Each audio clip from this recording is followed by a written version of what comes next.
Call, let's see. I'm going to call the June 16th White Bear Lake Conservation District Board meeting to order. We have an agenda. We have a quorum. So we're on to item 3 of the agenda, and that is approval of agenda. And does anybody have anything that they'd like to add to the agenda? Brian, I'd like to talk about the email I received from a Birchwood resident. Okay, well, let's put that under new business. Is that okay with you? That's great. Okay. So I'm just going to call that Birchwood doc item, Susie. That's great. Thank you. Yep. Anybody else? Okay. Well, I'll make a motion to approve the agenda. Second. Okay, we have motion and a second. Any discussion? Okay, Alan, will you call the vote, please?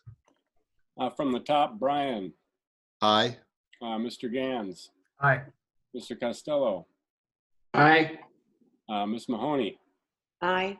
I've got Mike with the 204-822. I told him how to turn his audio back on. I don't know if he did. I did. Mike, do you vote aye? I vote aye. All right. And I've got Diane. Aye. And Mr. O'Connor. Aye. All right. I think that's all the voting members that are part of the meeting, Mr. Chair. Okay, thank you. So that item passes. So we have an agenda. Next item is approval of the May 2020 meeting minutes. Does anybody have any changes that they would like to make to those meeting minutes?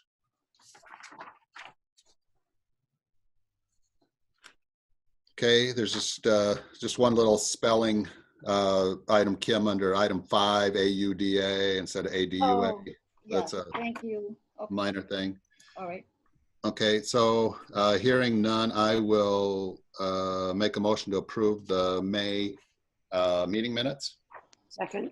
We have a motion and a second. Any discussion? Okay, Alan, will you please call the vote? Yeah, from my top, Mr. Chair. Aye. Mr. Gans, Aye. Ms. Mahoney, Aye. Mr. Pronto, Aye. Diane, Aye. Mr. Costello, Aye. and finally, Mr. O'Connor. Aye. All right, all ayes, you have approved minutes, Mr. Chair. Okay, thank you, Alan. So next item on the agenda is public comment time. We allow 15 minutes for items that are not on the agenda. Is there anybody on the Zoom meeting that has anything they'd like to talk with us about during this public comment time? And Mr. Chair, most of the guests are self-muted and there's no one waiting to participate that I'm aware of. Okay, so I'm going to assume or take that as an indication that there's nobody out there. So we're on to new business. And so the item that was added to the agenda under new business is a, Susie, is it okay if I just set it up and then turn it over to you? That's great. Yeah. Okay, so basically received an email from a concerned citizen regarding Birchwood's public dock and the way it's put in. And there you go, Susie. How's that? Yeah, I don't think it was so much as the way it was put in, but there were a couple concerns as well. I guess the length is one concern, and its instability at the end of the dock, and the dock being as long as it is, although all of the permits have not been filled, which makes it not necessary to be that long.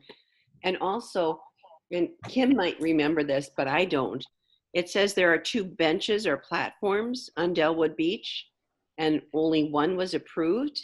Do you remember, Kim, what that was? No, and I don't know. What is Delwood Beach? It's part of Birchwood's beaches. Oh, We it's have one 5, of theirs. They have the 5 different. we have 5 public Yeah, accesses. and I don't recall anything about a bench ever. And would we don't do anything with that anyway. That's terrestrial. I believe there's a bench there, but it's not part of a permitting process. Yeah, I didn't. I think it's on the recall. dock itself. Is that considered terrestrial? Even if it's on a dock, there's nothing that's wrong with putting a bench on there, I don't think. Yeah. We But don't permit those. this This particular resident seems to think one was approved, but there are two. So we must have approved the number of benches, but they seem to have more than they're supposed to. We pretty much approved the dock layout. Yeah. What you want to put on your dock, you can put on your dock. We don't permit benches separately No. or differently or anything. No, we just go with the boats. Just what's in Yeah. the water. Okay. And Susie, it may be that, you know, the drawing that they provided to us showed a bench on the dock, only one, and this person sees two now, and that might be causing some concern. Okay.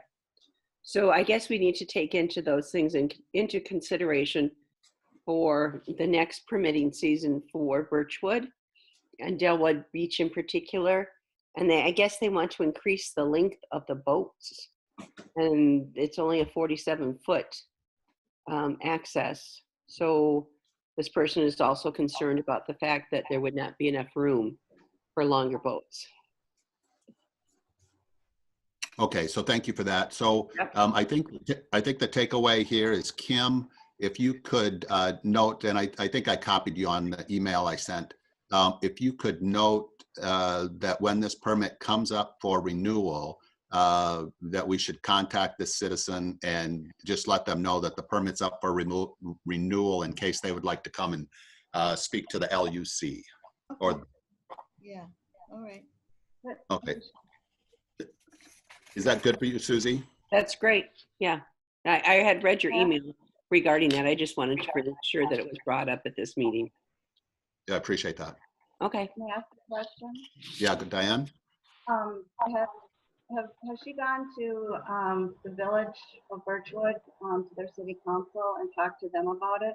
Because they okay the beaches before they come to us. in That's true. They Birchwood. do. I Yeah, don't know if she has. She didn't mention that in her email.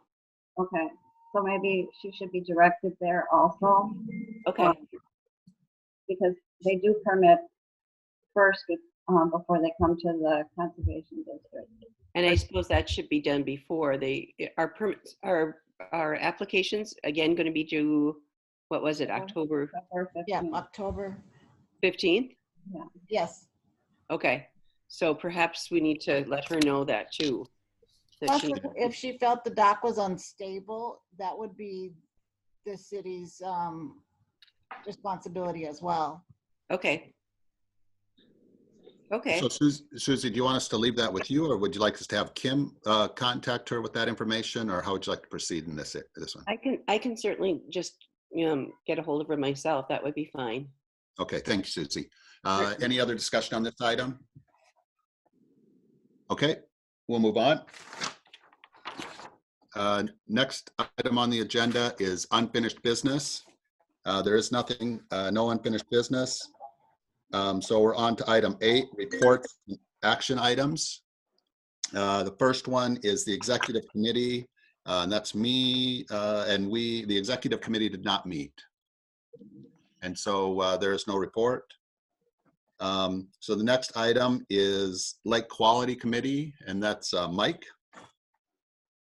Okay, lake quality. Everybody hear me? Yes. Okay. Well, lake level today is 925.03. And with the winds and the hot weather, it might go down a fraction. The lake temperature is 69 degrees. Last year it was 70 degrees on this day. And again, with the warm temperatures this week, that temperature will go up. So, but it's staying in line with where it's always been, so there's nothing out of whack. The next thing is a grant for Phragmites. Last Monday, I got an email from Minoka, and they said they were doing they were applying for a Phragmites grant to treat non-native Phragmites, and that we had treated some and needed a follow-up treatment, and did we want to get in on the grant. The grant is provided by the Minnesota Department of Agriculture. And of course I said yes. And she said, well, you have to have everything in, this is Monday, you have to have everything in by Thursday before we decide on who's gonna get the grant and what it'll be. So I jumped on it right away and called Lake Management And fortunately, the DNR, Julia Bowen at the DNR had already surveyed all these sites that we had treated last year, and I don't think there were any new ones. If there were, she added them to the list. There were 6 sites total. So I contacted Lake Management right away, and they said, yeah, they could give us a bid to treat, no problem. Might take them a couple of days, and I said, well, we got to have it by Thursday. So they did it, and they got me the bid, and the bid came in at $1,483. And so I submitted it with all the other information that they wanted for the grant to Anoka County on Thursday. Actually, Wednesday night is when I did it, because Lake Management got it to me late Wednesday, and I just did it right into the night and got it done. Friday morning, we got approval for the grant, and we will receive it. Now, last year, Ramsey County paid for it, so I contacted Ramsey County because I didn't want to step on anybody's toes once I knew I had the grant. And they were well aware of it. In fact, they were using some of that money also for their projects in Ramsey County. They were very happy. The person I talked to was Justin Townsend, and they were very happy that we got the grant and that they would help us follow it through treatment and make sure the payment and everything was taken care of properly. So a lot of work that I would normally do in the fall is already done and paid for. Great. So Nice. pretty lucky on that one. Thank you for doing that, Mike. Any questions about Phragmites? No, I didn't think there would be. Hey, Mike, can I just ask a couple of things? One is, can we make sure that we have something on our website, or Kim, can you make sure that it's that we notify people when we're planning to do that treatment Sure. in some way? Yep. And then I'll just reiterate, thank you for your efforts there, Mike. Okay, yeah, the treatment won't be till September, early October, which is when it was last year, was the October 4th, I think it was. Okay, the next thing, yellowtail iris. We had some people walking along Lake Avenue in front of the Philip Brown House and identified what they thought was yellowtail iris, which on land, it's sold by nurseries. You can buy it at nurseries and everything. On land, it's a very pretty plant. It has a very strong root system and is tough. But in the water, it's an invasive. It'll crowd out bulrushes. It'll crowd out anything in the water, and it doesn't offer any advantage to the wildlife. So I had Steve McComas identify it to make sure that we weren't treating somebody's flower bed. And he said, no, that's yellowtail iris, and that's something that you can treat and should be treated. It's slow growing, but it grows by the root system, so you have to have a really good treatment. So thought about it and got to talk to Lake Management again, and they said, yeah, they knew what it was. They treat it. They'd be glad to treat it. Come on and treat it. But I didn't really know how much of it there was. So I went over and did just an on-site inspection, and it's mostly in front of the Philip Brown House, which belongs to the Historical Society. And then the 2 houses north of it have just sporadic plants here and there, nothing really big. So I talked to one of the homeowners, and that was Carter Johnson with the White Bear Press, and mentioned that, maybe we should put some information in the press, maybe buy an ad, and explain what yellowtail iris is, and might as well throw in Phragmites, because I think in the future, I think, for Phragmites and yellowtail iris would be shoreline management by homeowners, rather than us having to treat, because it's in their ADUA. And once we figure out, treat the initial infestations and see what works on them, and then turn it over to homeowners. I mentioned to Scott Costello in an email today, and I think he was positive about it, that we put together an information piece about both items, and then circulate it to homeowners and put it in the White Bear Press also. Timing is unknown yet at this time. We have to put the materials together. So for the first treatment, I would suggest that we pay for it. Maybe we can eradicate it and it's done with. And then put the information out, and anybody who thinks they want to plant it on their shoreline, or sees they happen to have a big yellow flower on their shoreline, that they could easily dig it up and just get rid of it. So to do that, I would like to make a motion And first I'll explain it. I was thinking of using leftover money from the milfoil treatment to pay for the treatment of the yellowtail iris. And if that wasn't, if there wasn't enough money left over, then we would take the balance from the general fund. Now I've been out scouting Eurasian water milfoil, and we had early ice on last year, very early, December 2nd, I think it was. And then it snowed, so it covered it, so that the milfoil dropped right away and just didn't get a start until the ice came off to grow back. So what I've seen is about 4 feet below the surface. And by the time we survey and get it treated, it'll be closer to the surface, and it'll be a good treatment. But I don't see as much of it, so we might not have as many acres to treat. I won't know that till next week after the survey. So here's my motion. After all that talking, motion is to spend up to $1,000 to treat yellowtail iris through lake management, and use money left over from Eurasian water milfoil treatment. And if that isn't enough, then we take the balance from the general fund. Second. A second. Thank you. From the grant money, wouldn't you have extra money from the Phragmites treatment as well? The grant money is only for the bid to treat Phragmites, and the grant money was only for non-native Phragmites. Okay. So that is a nice, it takes care of itself, but it can't be used for anything else. No, but I mean, did you have more money in the budget for extra for Phragmites, so which now you'd have extra money to use it for something else? For 2021, I do, Oh, okay, but not for 2020. okay, We'd been taking it out of the Eurasian Water Milfoil Fund, and you had made notations on that we'd used it for Phragmites.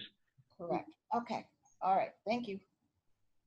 And Mark seconded it, so I guess we can call for the vote.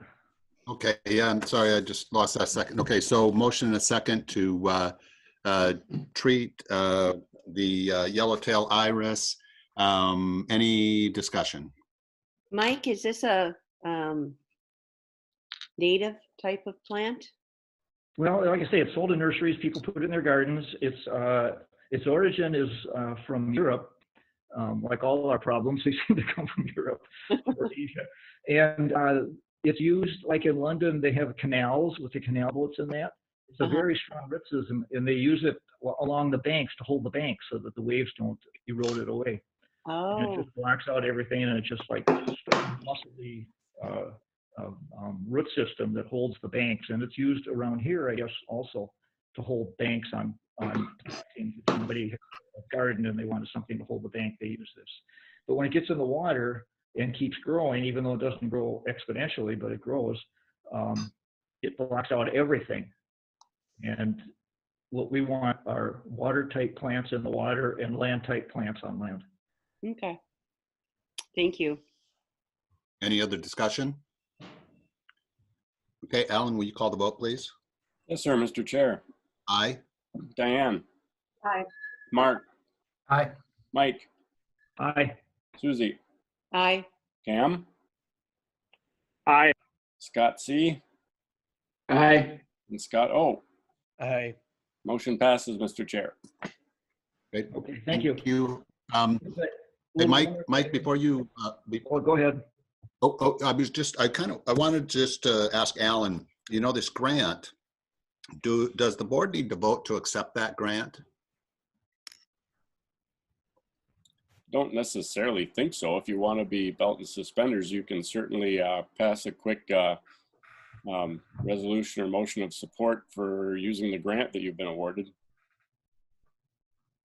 Okay, well, I'm gonna make the motion that we accept this Phragmites treatment grant. Okay, we haven't got it yet. We won't get it till the treatment is done and we submit the bill to Anoka County. Okay, so maybe I'm premature. Yeah, because if okay. the Minnesota Department of Agriculture has a horrific summer and doesn't want to pay grants, then we pay for it. Yeah, got it.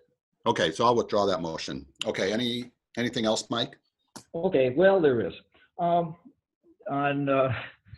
Monday, we've scheduled to do the Eurasian Water Milfoil Survey with Steve McComas. And if the weather is bad, we'll do it Tuesday, the 23rd. Then following that, Lake Management will be ready to treat. And when I know when they're going to treat, I'll let Kim know and we can get it on the website, like we did last year as a notification for people. So that's that. Oh, now I got one more thing. If you got the time, I got the stuff. I got a call from the township, and they said, we're working on a project on Bald Eagle Lake, and we're talking about raising the outflow on White Bear Lake. And how would you, Mike, what level would you like us to put it at? And I said, oh, put it as high as you want. But no, that's not true. He wasn't sure who was in charge of managing the outflow. And I remember the meeting, and I emailed Alan, and he responded immediately with the person's name, Justin from the Jason. DNR, and I've got his email and address. That's Jason, Mike. Yes? Oh, okay. And so I will go back to the township and tell them that, and certainly try to convince the township and the project. It's Rice Creek Watershed is doing it along with Ramsey County and Anoka County. And that if there's a chance to raise that outflow a little bit, that it would be to benefit of both lakes. As an individual, I can pursue it, but I can't pursue it as a board unless somebody wants to make a position statement. Mike, are they talking about raising the weir level on the outlet from White Bear Lake there along 96 or Yes, something? that's what they would like to do. Mm-hmm. And they didn't know who was in charge of it. They thought maybe Rice Creek was in charge of it, but I said, well, to my knowledge, it's a DNR because it's a state lake and they're the ones that set it the last time. And as you recall, that we had almost 2 years ago that Alan had to make the DNR talk about what they were doing with lake level stuff. That the topic came up about the weir and the outflow and the level, and Jason got up and explained why it's where it is and why he didn't want to raise it and all that kind of stuff. Right. Yeah, we had a whole discussion on that a couple of years ago, right? Well, now it's come up again, and maybe there's a chance to raise it a little bit. Yeah. Well, I mean, over where I am in Snyder Bay, I mean, the lake levels are quite high. Mm-hmm. And I don't know if you'd want to do anything to make them higher at this time. I wouldn't go higher. No, we're 925 something right now, but the ordinary high water mark is 924.89. Right. And I mean, isn't that weir height real close to that, or a little bit less? Not much. It's less than the ordinary high water mark. It's 924.3, and I think the DNR might even have lowered it a couple of years ago. Yeah. Why, I don't know. I mean, we've already talked about, I remember we got some information from the city engineer. Paul Cowpy is pretty up on this stuff too, so. Yeah. So we're basically a foot over the overflow right now. So the lake, if it's left where it is, which, who knows, the lake would come down a foot before it stopped going out the overflow. So, a few inches here and there means a lot. Mm-hmm. So we'll see what they, unless you want to take a position statement or just leave it up to the DNR again. It seems like we need to find out a little more information, Mike. Let them develop the idea a little better before we can take a position. Yeah, well, part of the project for Bald Eagle, they wanted to dig the ditch deeper going from White Bear to Bald Eagle so it would run faster. but then they didn't want as much water as they're getting. They wanted to, cut off at a higher level. And then they were going to dig the ditch deeper in that weedy area between White Bear and Bald Eagle along Highway 61. If you know where I mean, it's called Ditch 11. If you know where those ditches are, I'm sure that you don't, because who knows? who would want to know that? But there's all those weeds and cattails that are along Highway 61 before you get to Buffalo on the east side of the road. That's where the overflow flows into. It flows into that big swampy area, and then it goes under the highway and goes to Bald Eagle. Oh. And that was always like a filtration, like the overflow water would go into that area. It kind of filters around. It's mucky, wet, and then it, kind of cleans it up a little bit, and then it goes to Bald Eagle. So, And Mike, what's the timing on this? Can we get a month to chew on it? Because it's the first time I've heard of this. They're thinking, the fellow from the township thought that the whole project could end up to be $1 million, but they started the project by getting a grant that we did not get from the DNR. We applied for urine water milfoil treatment, and so did they, and they did get a grant. We didn't, but the grant was applied for Bald Eagle by Rice Creek Watershed. So next time we should ask Rice Creek Watershed to apply for our grant and see how we do. So it's just in the beginning stages. Now, these are things that the guy from the township, George Fredericks, was telling me are in the planning stages by the engineers who've drawn up preliminary plans for this to be done. They've been trying to clean up Bald Eagle for a while. And this is a continuation of that. Okay, so we have some time. We don't have to settle anything tonight. Yeah, correct? we have time. But they're in the planning stages, and that's always a good time to, be heard. Yeah, So- I'd like to see more information about it. Yeah. I'll ask him if he can maybe copy us on stuff. I'm sure they have emails going around. Yep. Just put us in the loop, because they want our water, and they anyhow, digging a deeper ditch to drain that swamp more, I thought was a bad idea. It's kind of a natural swamp. It's a natural wetland. I think there's rules about that they should run into, but he thought that they were going to, try to drain that down a little bit so that when water overflowed to White Bear, it wouldn't just run right to Bald Eagle. But I kind of like to leave Mother Nature alone. Anyhow, that's that. And on a side note, there's a lady that lives by the yacht club, Mrs. Johnson, from the Johnson & Johnson family, who's been buying up part of that wetland and signifying it, dedicating it as a bird sanctuary. So. And how would that digging the ditch deeper affect that, or would it? It would drain the swamp. So the birds wouldn't have as much water. Yeah, water would go to the lowest point and run out. And the ditch, it would be the ditch going to Bald Eagle. And we wouldn't have any way of regulating that in a time when we would have a dry time, would we? Or at what point I don't know how far our jurisdiction goes. Well, Okay. I mean, the dry is not going to help you. When the lake goes low, it's not going to spill out anyway. So, Okay. No. Yeah. No. The only issue with us would be, do we want to try to gain a couple inches on the runoff to stop the runoff at a couple inches higher? I'll get more information. thank you. Okay. Yeah. Thank you. Okay, thank you, Mike. Anything else, Mike, or No. questions for Mike? Okay, If there's no questions, I'm done. okay, thanks, Mike. So next item, Lake Utilization Committee, Mark? Yeah, so the first on the agenda is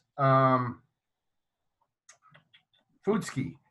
So it's a business where they will go into Commercial Bay, pick up from Miso Aqua, any of the other restaurants in the area, and they will bring it out to your boat via jet ski. I think it's a really, it's a 1-year application. So I think it's a great thing. especially during times right now where it's tough to find a job, especially if you're a college student or anything like that.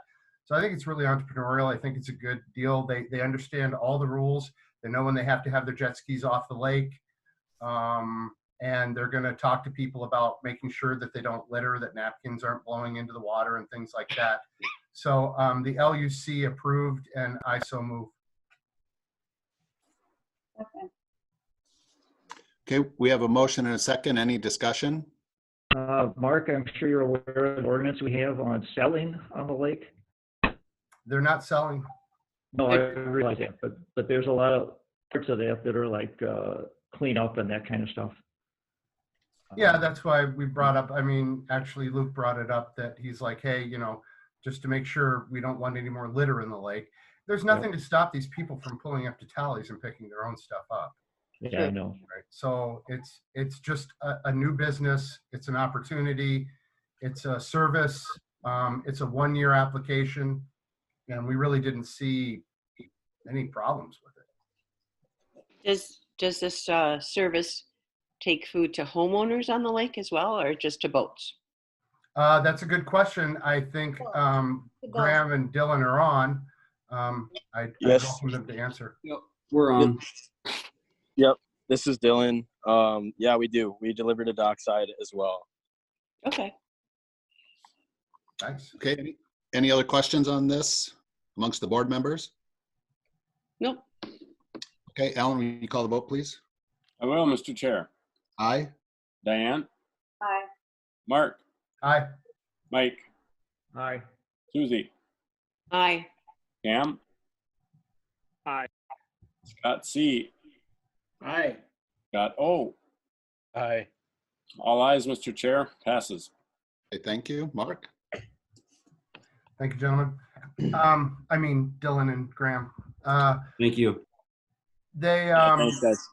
so the next one is the variance to our ordinances to use others' ADUAs to move their boats in and out. It's Bel Air Beach. They have 20 feet. They own 20 feet. It's not an easement on someone's property. They own 20 feet. So, and we went round and round, and we have been for a while.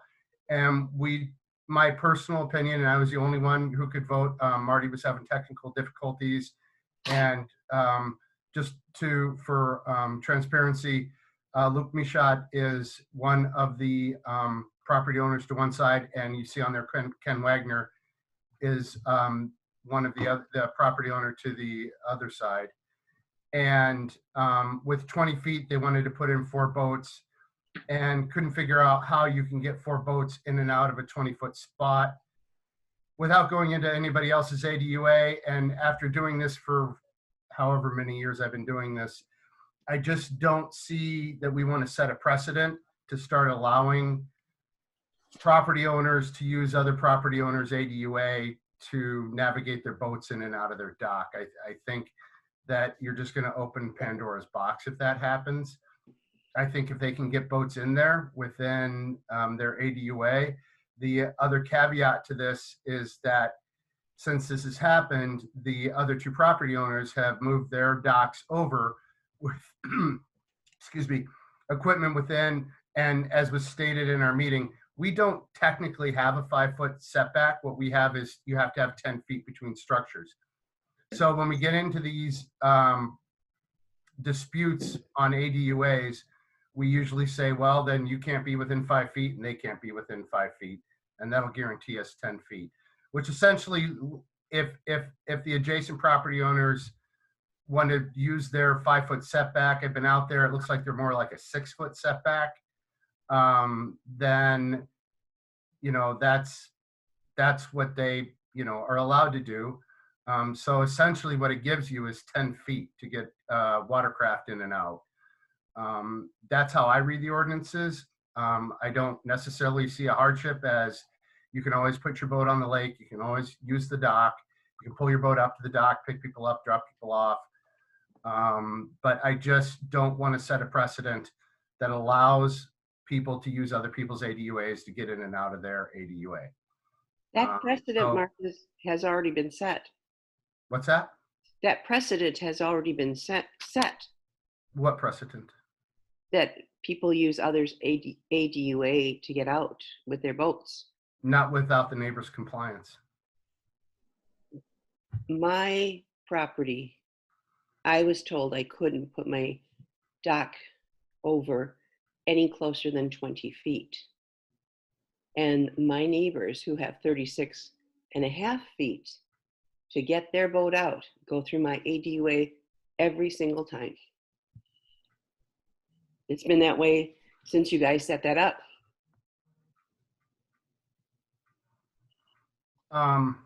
Because you made me put my dock over 20 feet. There's a difference between this and that, and it's that you guys have converging property lines.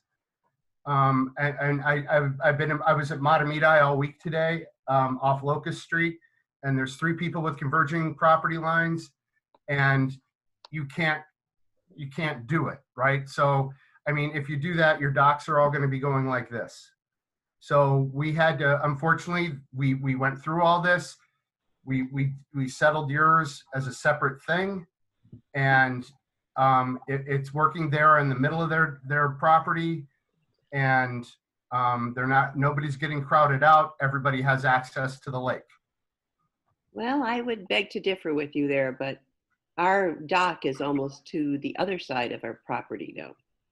Well, that's good. So there's plenty of room. No, because we couldn't get a boat around that end of the dock, a motorboat at least. We can a kayak, but you know, since we can't use that 20 feet, our neighbors use it all the time. You can use it. You just can't have a structure there. That's a whole different. We're talking about this 20 feet. Yeah, I So realize. if you had 20 feet next to you, Susan, would you want somebody to put 4 boats on it? No. Yeah, I think it's just, the question, I think, is that, the ordinance doesn't allow somebody to use, an adjacent property owner's ADUA to get in and out of their dock. And, that's really what we have in front of us at the moment, I think. Mark? Basically, because I was the only one, and like I said before, I don't want to start something where somebody has 15 feet and wants 3 boats, or 10 feet and wants 2 boats. Hey, Mark, can I ask? ADUA, because there are lots and lots of easements and small property plots around this lake, and everybody wants to put boats on. Everybody. Hey, Mark, can I ask a question? Scott Bonin was at the LUC meeting as well, hey? Yep. And he voted, did he vote on this as well? Oh God, Scott, did you vote? I'm sorry, unmute. I'm new to Scott. So Yeah. Scott, you can put your vote in. So if he votes yes, then it's a tie. Sorry to put you on the spot like that, Scott, but it seems important that you chime in on this. Okay.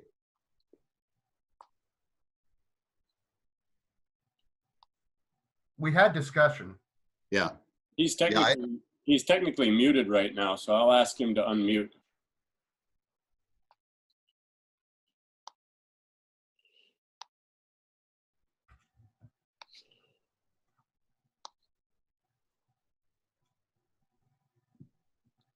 Maybe he just went off to the little sailor's room for a minute.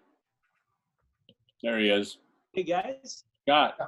I apologize about that. I had to catch a phone call. I missed what we were talking about here. I apologize, Scott. When we took the vote and this was your first week, I didn't ask you what your vote was. What was your vote? So Mark, I'm with you. As far as what they have to work with, they only have 20 feet. It's a tough deal. I guess I'd be okay with 2 boats down there. I'd even be okay with 4 boats if there was no complaints with the neighbors, Right. But obviously it sounds like we're way past that point, But I think the variance they're asking to go on, other people's the ADUA, I don't think that's right. You know, I think that dock, if they put 2 small to medium boats right at the end, they could probably get away with it, back straight out. But other than that, I'm usually a fan for trying to make things work, and that's just I put my eyes on it. I went down there. I talked to Luke Machad. I talked to Ken. I even talked to Tom. They all seem like decent people, but you know, obviously there's some tension there, you know. Right. But as far as my thoughts are, I guess I'd be fine. I'm pretty much with you, Mark, but if 2 boats is probably the max that's going to accommodate in my eyes. Okay, so Scott, and again, sorry to put you on the spot here. We just need something kind of official-ish. So the variance request is for 4 boats, and so what was your vote at the LUC on that variance request? So I would vote no on the 4 unless the neighbors are okay with it. Okay. All right, so Mark, it's back to you. That's pretty much it. Go discussion and vote. Okay, so do you want to make a motion? Yeah, I so move. That we do not make a variance to our ordinances to use other property owners' ADUAs to egress or access a dock. And Mr. Chair, Alan? if I may, just for the good of for the benefit of all. Please. This is technically a variance request, and it has nothing to do with boats. It has everything to do with essentially boundaries and rights of the folks and their ADUA. And so if the vote is to deny the variance, it should be very clear that we're denying it because of a want of hardship. And the hardship in this case that hasn't been proved is, at least what I'm hearing, is that not having enough land, not having enough space does not constitute a hardship for purposes of relaxing the ADUA ordinance. Once you pass that, shall we say, denial of variance, we will adopt a resolution at the next meeting, but it's important to put on the record what the reason for that denial is tonight.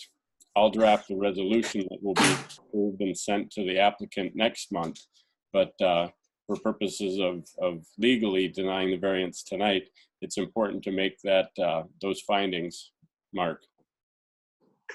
Okay.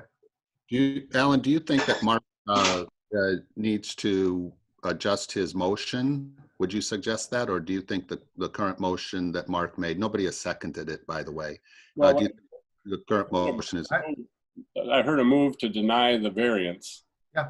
So I think that if you wanted to supplement your motion, Mark, with essentially the rationale for it, in other words, denying the variance to relax the ADUA ordinance on the basis of not having enough land does not constitute a hardship worthy of relaxing our otherwise rather strict adherence to respecting neighboring ADUAs.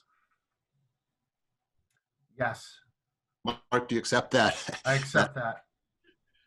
Okay, is there a second? Second. Okay, we have a motion and a second. Do you think, okay, and so the motion is, as everybody has heard, to deny the variance based on a lack of hardship due to limited lakefront or lakeshore generally. We have a motion and a second. Any discussion? I have a question. Does that still allow the easement people to negotiate with the 2 neighbors to settle it outside the variance? I think so. I mean, we've always been, if your neighbors are okay with it, we don't have any. Okay. In denying the variance, all you're really doing is saying that everyone has to adhere to the ordinance regarding respecting each other's ADUA, period. Yeah, the complaint was that they'll be out of ordinance. Got it. Okay, any additional discussion? Yeah, I went down there on Sunday to check it out, and it is a really tight space. Very. And the neighbors are quite close. It does look like that second boat that's behind, they could get out through, the AUDA of their neighbor. But if their neighbor really doesn't want them there, I would think that really it shouldn't be a problem for the neighbor, but the neighbor seems to think it is a problem. And I think they've got the ordinances behind that. I think it's kind of unfortunate. I mean, they would be using their AUDA, just a few minutes a year, really, just to get their boats in. But the way the ordinances are written, I really don't think that, we can approve getting into somebody else's space if they don't want them there. The fact that they don't want them there, I think, is unfortunate. It's unfortunate.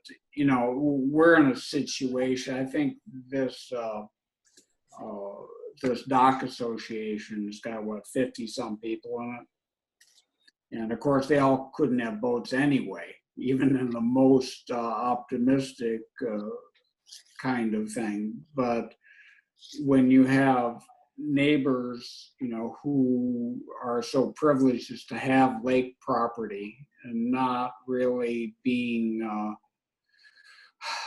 conducive to, a little bit of this and that, is really quite unfortunate. But I think I went back and read the ordinance, and I think we really can't force the neighbors to let them use it, even though I might think they should. So I guess I would agree with the denial. Any other? Okay, Susie? What has happened in the past that all of a sudden this situation has changed? Did they have more boats before? My understanding is at one point they did have 4 boats out there. The water went low. They didn't. And in the meantime, you have 2 new homeowners on either side. Oh, okay. All right.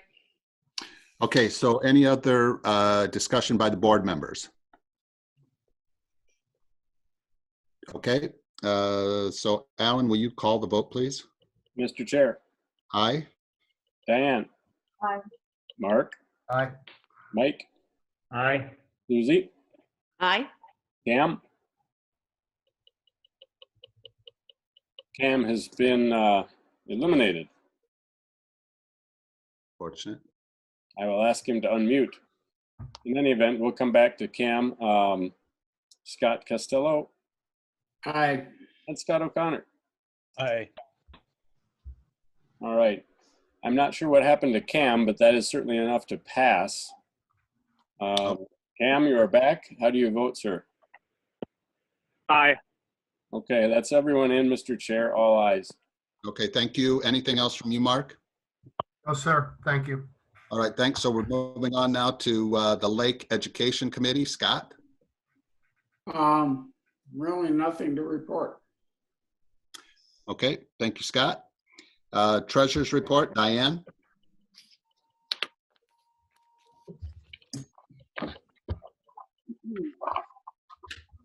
Treasurer's report for June 2020. Income. So I'd like to make a motion to accept checks 4643 through 4645. Second.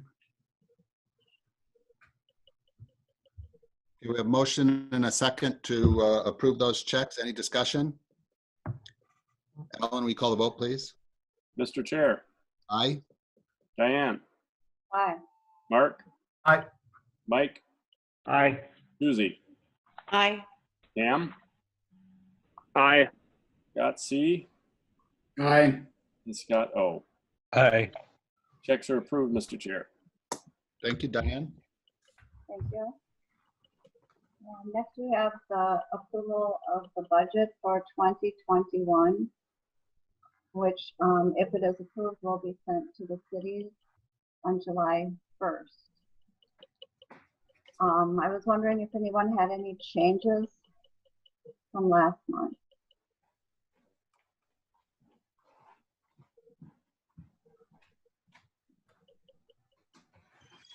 So I guess I would like to make a motion to accept the budget that was sent to you for 2021, which was in your packet.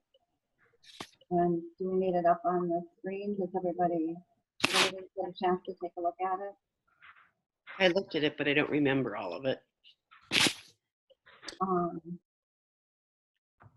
Diane, you made a motion. I'm gonna second your motion. Thank you. So we have a motion and a second. Now, any discussion? We had talked last meeting about reducing some of the cities paying with extra money that was coming out of, I'm not sure where. Mike was into that, reducing it for either 2021 or this year. Has that come to any fruition at all, or has that just been dropped? I had mentioned that unspent budget money from last year could be used to lower the assessment to the cities. That was a suggestion, or just pick a dollar amount. The increase in the budget for 2021 is about almost an 11% increase. And quite often, history, we would like to have 3 to 5% increase. So the difference being about $10,000, that it, I might suggest we take 10,000 out of the general fund, and then assess the balance to the city, which would be, within dollars of what the budget was last year. Just in talking. Yeah. So then that would potentially have a deficit spend for the year. We also didn't add into 2021 if the Lakeview study is going to happen. And so that's not in the 2021 budget, so we would definitely spend that amount for 2021, which I think the last time was, how much was it last time? 23,500, I think, Yeah. is what we needed. So that would be a large amount of deficit spend for 2021 since it's not in our budget.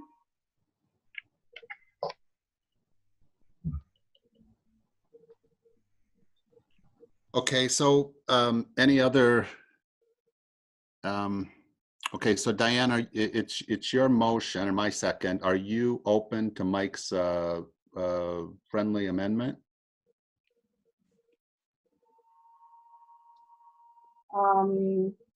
So when would you reduce that, Mike, this year? Well, for going forward for the budget of 2021. I assume first we approve the budget, and then we decide how we're going to assess it. Yep. Okay. Okay. So Yeah, I mean, if we're sitting on money, I guess I can understand the cities. My understanding, I don't know where exactly the cities are financially, but in general, nationwide, municipalities are suffering because of reduced revenues due to the pandemic. And I think that we will definitely hear about it if we're sitting on a large pile of money, and if we don't spend our entire budget. I think we need to be looking at the budget that we're not spending and finding some way to help ameliorate their situation with that. That would be for this year. I think they would, yeah, I'm not sure if it's you know, if the city's shortfall is this year or next year, what the projection is. But basically, if we're not spending all of our budget, there will be a hue and cry to give it back. So to Mike's point, I guess the motion on the table is to approve the budget. And Right. the assessment item is a separate item. And so is there any other discussion on the motion? Okay, Alan, will you call the vote on the motion, please? I will, sir. Mr. Chair. Aye. Diane, Aye. Mike, Aye. Susie, Aye. Pam, Aye. Scott C, I, Scott O, Aye. and for the benefit of everyone, Mr. Gans had another engagement, so he dropped off the meeting. So those are all the voting members, Mr. Chair, all aye. Okay, thank you. So that passes. So this assessment question, maybe we, you know, do we want to address that at a future meeting? Does anybody have any strong feelings about that? You might consider that an executive meeting and then bring it to the board. Yeah, I like that idea. Okay, Diane, anything else from you or any questions for Diane? So the budget as it is will get sent out to the cities July 1st, correct? Yeah. Okay, and if the 2019 assessment is going to be changed, we will probably do that, talk through the executive committee and then bring that to the board. Yeah, because I need to send the bills out for that as soon as I Right. can. So I need an answer just for that reason. Right, that's what I'm thinking, is that we need to send bills out to the city for 2019. Yeah, for Or 2020. 2020, what year is it? 2020, yeah. I don't know, we've been in the house for years, I'm not sure. So is that, when will the board want to make a motion to change the assessment for 2020? So I think that, I guess my understanding, Diane, was that what we would be discussing is changing the assessment for 2021. Okay, so 2020 will be left alone. That was my understanding. Okay, because there was some Those all discussion. Right away. I should actually, I'll send those with the budget is when I usually send them. So Okay, that would be good to keep it that way. Okay. okay. Okay, so we're good for 2020. Right, the budget that we approved last June. Yeah, okay, great, because there was some talk about changing Right. that for this year, so, okay, good, thank you. Okay, any questions for Diane? Okay, thank you, Diane. Next item on the agenda is the board council report. Alan? Hey, thank you, Mr. Chair. I'm glad we were able to do another Zoom meeting with everybody without too many hiccups. My apologies for getting the LUC done a little later. We didn't get that going probably for 8 minutes into it. So my apologies for anyone that was wondering if we weren't going to meet this way. The month has been fairly busy, kind of a weird late but early spring. Had a lot of folks out on the boats last month. We have a new conservation officer from the DNR. Mr. Hanna is down from basically Mille Lacs, and he's joined the local force here, and he's our conservation officer. If I can drag him in before the board, he lives up in Hugo. If I can get him to come introduce himself, I will. He's been doing boat-alongs and enforcement with Eric Brott, which is our sergeant that works the Ramsey side of the lake. And so they've been quite busy. You guys probably heard in the newspaper about the unfortunate boater that managed to land their boat on Talley's dock itself. That resulted in a BWI. There was another gentleman a little earlier last month that ended up getting one as well. And I can just say from talking with Mr. Hanna rather extensively over the last month, getting him acquainted rather with the with the way the lake operates and sort of the jurisdictional issues, because of course we're only one of 2 districts that do it this way in the state. He's quite excited to be here and quite aggressive about policing the water. So expect a lot more enforcement this summer on all of the things that kind of had everyone tied in knots last summer. He'll be out there, and he's actually got an unmarked boat, so he'll be able to be a little bit more stealthy as far as coming up on some of the people that are creating some of the problems that you heard about last year. So I did get a couple of calls regarding the shooting up off of Ramsey or Optimus Beach. Of course, that falls into a category of crime that people like me don't get to handle, but needless to say, it got law enforcement more excited about talking about security generally up in that part of the lake. I know there were a few incidences there last year, but none of them got to this level. So stay tuned. I don't know much more than what you've probably already heard reported in the local news. And yeah, I guess that's it. Busy month, but I would stand for any questions. Any questions for Alan? Okay, thank you, Alan. Thank you. Next item on the agenda, announcements. Kim? I just have one. I have a complaint to register with everyone for the water ski course. It had not been moved for 5 weeks when we told Mr. Redpath he had between 2 and 3 weeks. When I contacted him, he apologized greatly, said they had had some family emergencies or something of the kind. And so he was behind on getting them moved and guaranteed me that he would get them moved immediately. I assume he did because I didn't hear anything else. But the other issues being that on the complaint, they wanted to record that this is kind of a constant thing. This happens year after year after year where Mr. Redpath doesn't really move them on time, or when he doesn't move them until there's a complaint and things like that.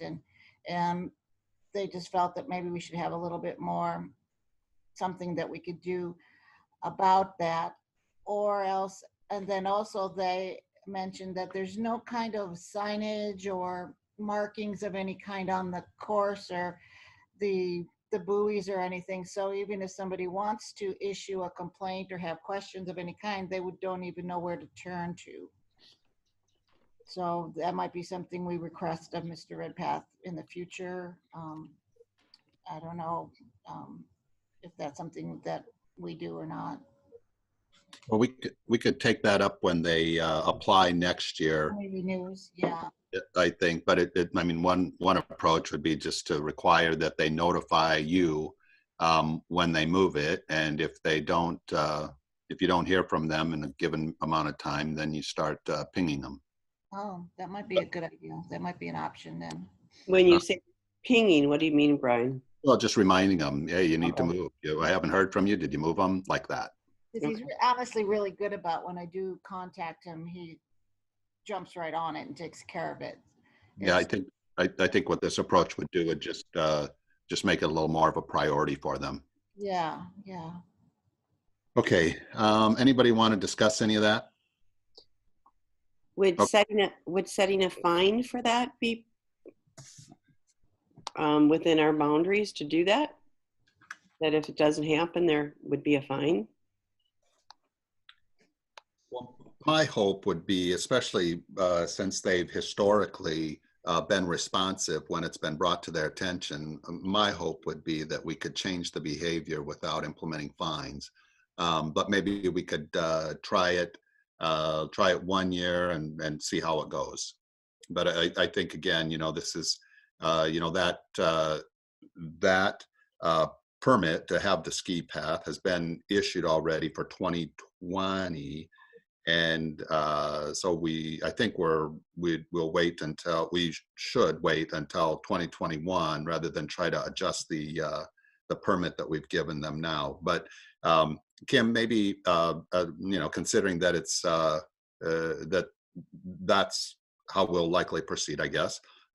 Maybe you can just make a note to yourself to call him or email him every couple of weeks and just ask him, just remind him or just question about it, just to make sure that it keeps getting moved this year. Yeah. Mr. Chairman? Yes, This Scott. is Scott, my question is, I thought that the state of Minnesota required that any swimming platforms or buoys put out have some kind of identification number or some issue or some way to contact the people responsible for that hazard in the water. Is that not part of the permitting process for the water ski courses, or am I misunderstanding the state rules about those? Great question, Scott. Considering that Mark's off, Alan, do you have, do you know the response to that? My simple response would be that the DNR marks all mooring buoys. They're considered more of a permanent structure. I think it's abundantly reasonable. However, I think Susie mentioned it. It should be a requirement when you've got those sort of structures in the lake. Just make it part of your policy that there has to be contact information clearly on whatever structure can support that information. But no, I don't think that the sheriff treats a ski course setup the same way that they do a permanent mooring buoy for the season. And well, I'm thinking of things also like there's a couple of swimming platforms off the tip of the peninsula, and obviously those must be by the landowner, but those have no identification on them either. Yeah, and those are more likely probably need a DNR permit because they are intended to be there all summer in one place. Right, but in the permitting process, if someone has agreed to move something every couple of weeks and disregards that, I think folks need to have a way to be able to identify and where to raise concerns. I totally agree, especially if they're on a temporal limit in any given space. So like I said, I think you should just make it part of Mr. Redpath's requirements going forward. And I like that idea personally. I'm just, I just saw the ski course where it's set up last night. And I wonder how they would go about doing that. Put a flag up. I mean, let them figure it out. Yeah, right on. Okay, that's good. So Scott O'Connor, are you okay if we, or let me do it this way. Is everybody okay if we push this item out to the next permitting cycle with the understanding that Kim's going to start having regular correspondence with Mr. Redpath regarding this item to ensure that he's moving it as in a timely fashion? Is everybody okay with that approach? Yes. Okay, then let's proceed that way. Kim, anything else from you? Nope, that was it. Okay, thank you, Kim. So we're on to item 10, adjournment, and I will entertain a motion to adjourn. Second. So moved and second. Okay, so we have a motion and a second to adjourn. Any discussion? Okay, Alan, will you call the vote, please? Yes, sir, Mr. Chair. Aye. Diane. Aye. Aye. Susie. Aye. Pam. Aye. Scott C. Aye. And Scott O'Connor. Aye. All right, we are adjourned. I will send the recording of this